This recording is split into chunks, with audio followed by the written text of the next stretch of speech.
Good morning students. आज हम लोग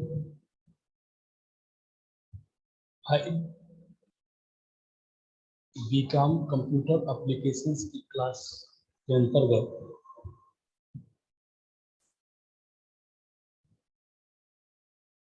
इवेंट मैनेजमेंट में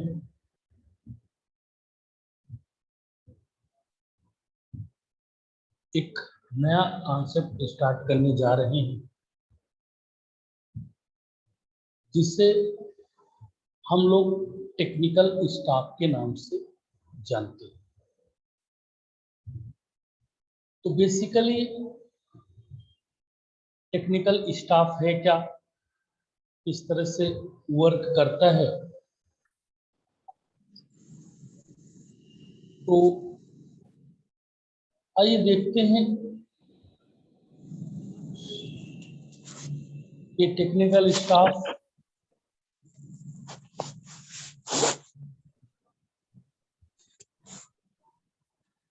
क्या होता है और उसे कैसे मैनेज किया जा सकता है।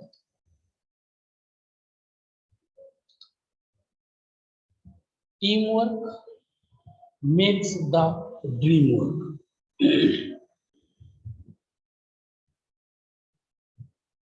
एक साथ काम करना, एक टीम के साथ काम करना, अपने सपनों को सही पहचान देना होता है। एक साथ काम करना सपनों को सच करने जैसा, ये इसका मूल मंत्र है। यदि आप एकता या एक साथ काम कर रहे हैं तो डेफिनेटली आपने जो गोल तय किया है, आपने जो लक्ष्य बना के रखा है, उसे आसानी से अचीव किया जा सकता है। मैनेजिंग टेक्निकल स्टाफ, आखिरकार टेक्निकल स्टाफ है क्या, उसे कैसे मैनेज किया जाता है। The success of any venue relies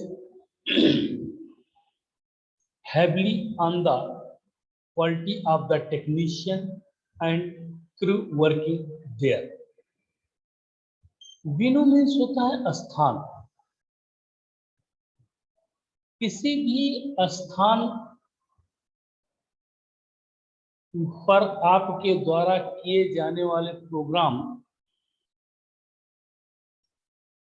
की सफलता और असफलता निर्भर करती है उस के साथ कार्य करने वाले लोग।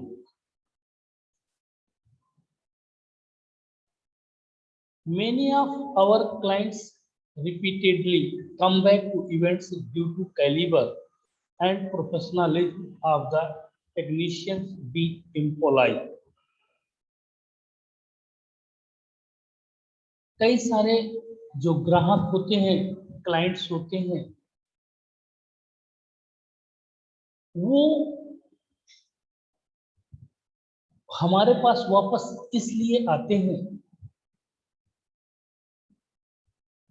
कि हमारे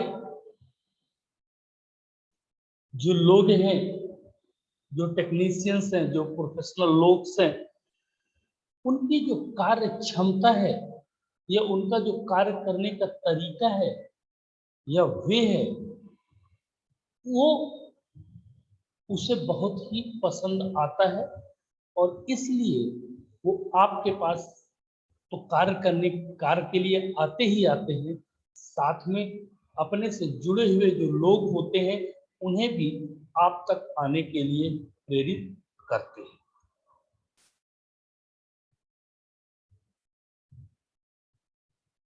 Technical staff include all the administrator, planner, sound and light engineers, technicians, electricians, decorators, and all other such employees who undertake the responsibility of overseeing and arranging the technical aspect of executing an event. देखिए technical staff का मतलब क्या है। जो technical staff होता है उसमें जो इंक्लूड होता है, तो सबसे पहले इंक्लूड कौन होता है, एडमिनिस्ट्रेटर्स। सबसे पहले एडमिनिस्ट्रेटर मतलब आपका प्रशासक, जो आपको हैंडल कर रहा है। दूसरा आपका प्लानर। प्लानर का मतलब क्या होता है, प्लान करने वाला, जो इवेंट्स की प्लानिंग करता है। तीसरा साउंड एंड लाइट इंजीनियर। ये साउंड और लाइट इंजीनियर कौन से होते हैं, मीन्स जो आपके कार्यक्रम में यूज होने वाले साउंड्स हैं और लाइट्स, इन्हें किस तरह से और कैसे सुव्यवस्थित या सुसज्जित तरीके से मैनेज करना है ताकि लोगों को आग ना लगे। चौथा नंबर इसमें होता है टेक्नीशियन। टेक्नीशियन मतलब जो तकनीकी, जो टेक्निकल लोग होते हैं, जो किसी भी समस्या के सॉल्यूशंस के लिए इवेंट्स में बड़ा महत्वपूर्ण रोल प्ले करते हैं। पांचवा है इलेक्ट्रीशियन। इलेक्ट्रीशियन मतलब बिजली विभाग, क्योंकि सबसे बड़ा महत्वपूर्ण इसमें क्या होता है, इलेक्ट्रीशियंस होते हैं। सबका अपना अलग अलग रोल है, ऐसा नहीं है, लेकिन कुछ चीजें ऐसी हैं जिसके बिना या जिसके वजह से अच्छे खासे कार्यक्रम में समस्या आ सकती है, अच्छा खासा बना बनाया कार्यक्रम बिगड़ सकता है। नेक्स्ट छठवां नंबर है डेकोरेटर्स, मतलब साज सज्जा का सजावट करने वाले, आपके इवेंट्स अथवा प्रोग्राम्स को सजाने वाले। And all other such employees, और इसके अलावा भी कई सारे एम्प्लॉय होते हैं जो who undertake the responsibility of overseeing and arranging, मतलब और कई सारे ऐसे एम्प्लॉय लोग होते हैं जो जिम्मेदारी को निभाते हैं, जिम्मेदारी लेते हैं।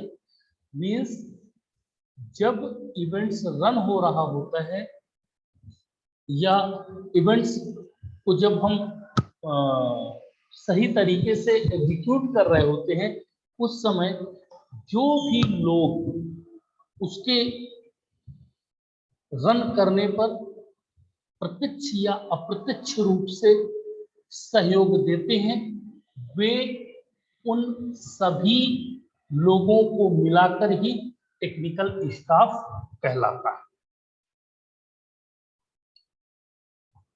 The management of technical staffs involves the development of such system as to, जो आपका टेक्निकल स्टाफ है उसके प्रबंधन में या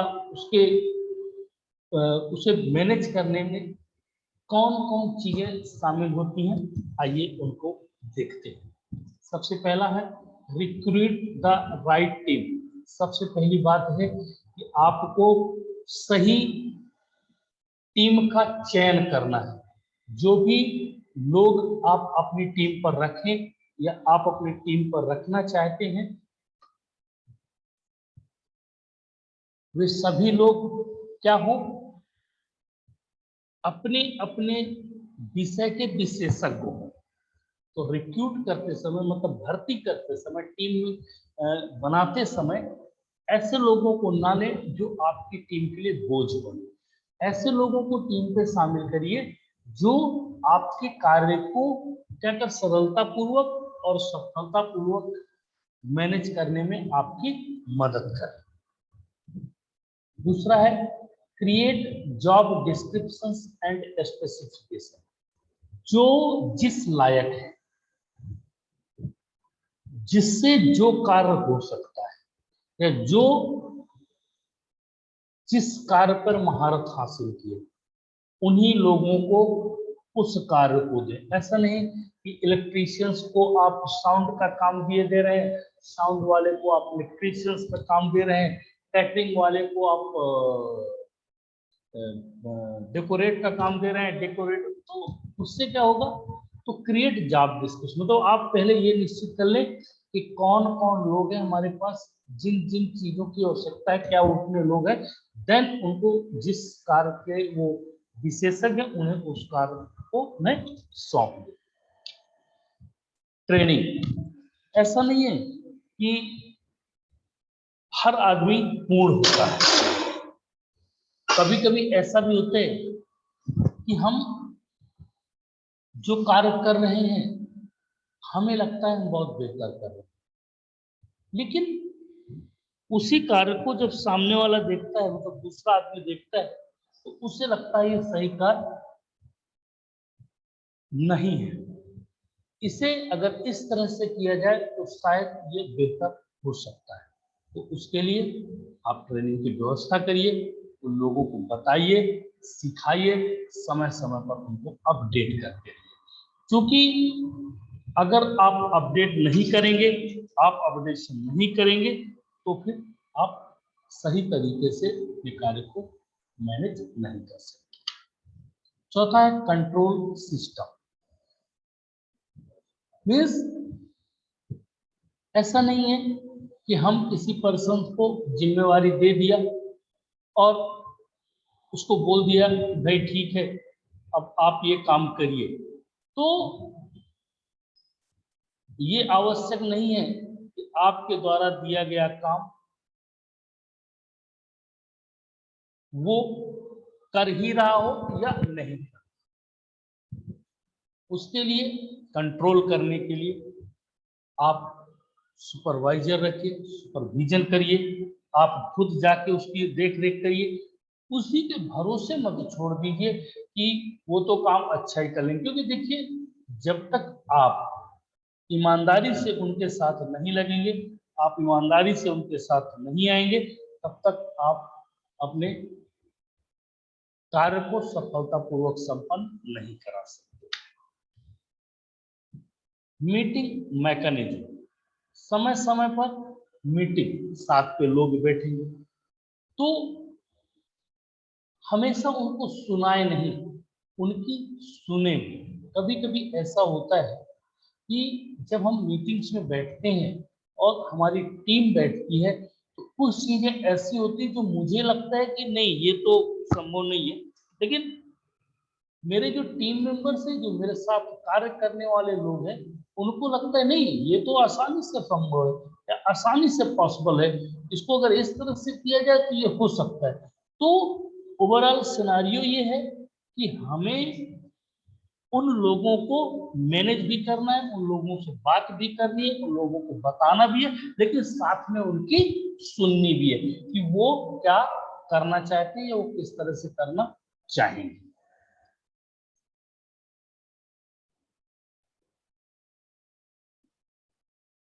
The recruitment of the team has to be built, taken care of. जब भी किसी टीम का रिक्रूटमेंट करें, भर्ती करें, तो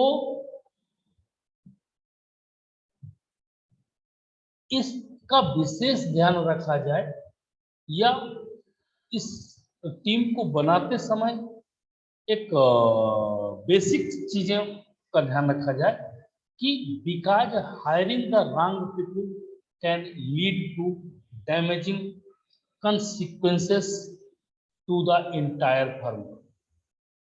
ध्यान किस बात का रखना है?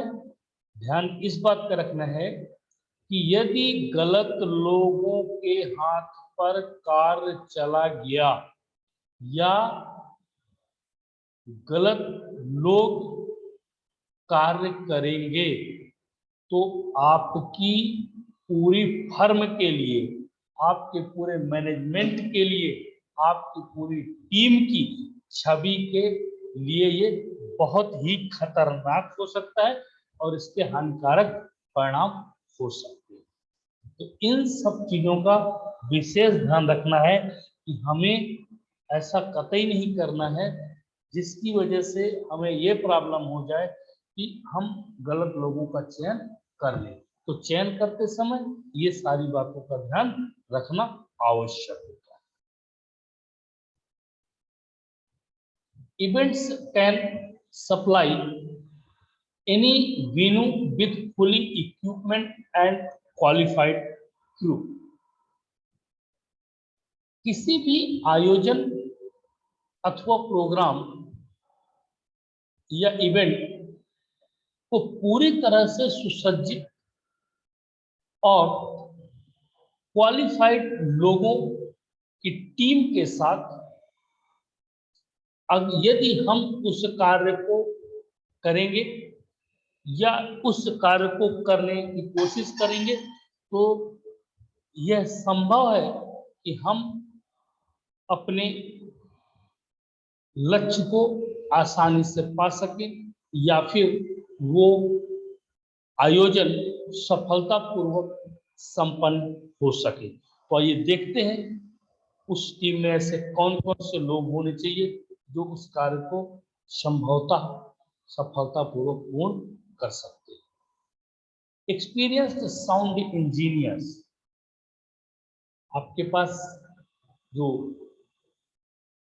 साउंड इंजीनियर्स की टीम है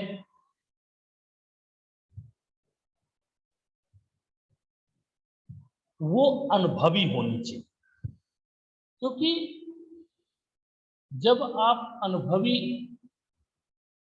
लोगों के साथ कार्य करते हैं तो छोटी मोटी समस्याएं यदि प्रोग्राम के बीच में आ जाती हैं तो आप उन्हें आसानी से हैंडल कर पाते हैं, क्योंकि आप इसके पहले ऐसी समस्याओं का सामना कर चुके हैं और उन समस्याओं का समाधान करने की क्षमता आप तक आ जाती है।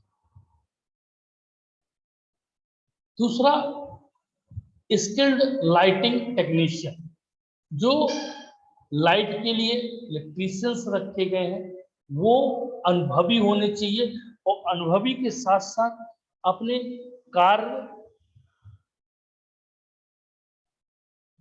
के बारे में या कार्य के प्रति उनका समर्पण होना चाहिए, क्योंकि जब तक आप समर्पण के साथ कोई कार्य नहीं करेंगे, आप कुशलतापूर्वक कोई कार्य नहीं करेंगे तो आप अपने साथ साथ अपनी टीम को भी आगे बढ़ने से रोकेंगे। तीसरा है एवी टेक्नीशियंस, ऑडियो विजुअल। ये जो ऑडियो विजुअल्स होते हैं, लाइव टेलीकास्ट या कैमरे, ये सारी चीजें आपको पहले से एक बार उसका डेमोन्स्ट्रेशन कर लेना चाहिए, क्योंकि इवेंट्स के आयोजन के बाद मीन्स इवेंट्स ऑर्गेनाइज होते समय आपके पास किसी भी प्रकार का कोई बैकअप अगर नहीं है तो आप प्रॉब्लम में पड़ सकते हैं। तो इसलिए हमेशा आपका एक अल्टरनेटिव तैयार होना चाहिए और आप समय के साथ उसे चेक करते रहें कि किसी प्रकार की कोई समस्या तो नहीं आ रही है। चौथा है स्टेज हैंड्स, मतलब जो मंच पे मजदूर सोते हैं, जो सजावट करते हैं, मंच की साज सज्जा करते हैं, तो उन्हें सजावट कैसे करनी है, सज्जा कैसी होनी चाहिए, कहाँ पर चीफ गेस्ट होंगे, ऑडियंस तक वो आवाज पहुंचेगी या नहीं पहुंचेगी, ऑडियंस के लिए वो चीजें विजिबल होंगी या नहीं, ऑडियंस के लिए ऐसा तो नहीं कि फ्लक्चुएशन तो नहीं होंगे, साउंड्स में डिफेक्टेशन तो नहीं होंगे, साउंड की वजह से दूसरे साउंड्स डिफेक्ट तो नहीं, मतलब ये सारी चीजें स्टेज जब सजाते हैं, स्टेज साज सज्जा होती है, ये सारी चीजों को पहले से तय करना पड़ता है, पहले से इन सब चीजों पर बात रखनी पड़ती है, तब हम जाकर एक सक्सेसफुल इवेंट्स को एक्सपर्टाइज कर सकते हैं। नेक्स्ट है साइड क्रू, मीन्स जो साइट आपकी है, साइट का मतलब जहां जो इवेंट्स, जिस जगह इवेंट्स आपका चल रहा है, उसका चलाने वाले लोग, स्टाफ जिसको अपन बोलते हैं, जैसे आपका ट्रक ड्राइवर हो गए, कैटरिंग के लिए जो रॉ मटेरियल्स, कच्चा माल लाने वाले हो गए, ये सभी लोगों की टीम हमेशा एक उसके साथ हम किस तरह से उन्हें मैनेज कर सकते हैं, या कैसे उनको हैंडल कर सकते हैं, ये हमारी को पहले से पता होना चाहिए। यदि हम समय के साथ इन्हें अपडेट नहीं करेंगे या हम उन्हें मैनेज नहीं कर पाएंगे, तो हम आसानी से उन्हें उनके जो सफलता तक पहुंचने की कंडीशंस है, ये सफल होने के जो तरीके हैं उनके, तो हम सफल नहीं हो पाएंगे या सफल नहीं कर पाएंगे। तो व्यवसायिक रूप से अगर देखा जाए, तो हमें हमारी टीम या हमारे टीम से जुड़े हुए लोग आसानी से मैनेज कर सकते हैं। नेक्स्ट है रिगर्स एंड प्रोडक्शन क्लिम्बर्स, मैकेनिक्स और उत्पादक। मतलब मैकेनिक्स वही जो टेक्निकल टीम्स में छोटे छोटे लोग होते हैं, जो मैकेनिक्स होते हैं, या किसी प्रोडक्ट को एक जगह से दूसरी तक ले जाना, प्रोडक्शन टीम होती है। ये सारे चीज सारे लोग मिलकर सफलतापूर्वक किसी भी प्रोग्राम को मैनेज करते हैं। विपुल, विपुल, यस सर, यस सर। कोई प्रॉब्लम? नहीं सर, कोई प्रॉब्लम नहीं। तो आज के लिए इतना ही काफी है। Yes sir. ठीक है, और जी नेक्स्ट क्लास जो भी होगी उसमें एक नए टॉपिक के साथ आएंगे। ठीक है, जी सर, जी sir, thank you. Thank you.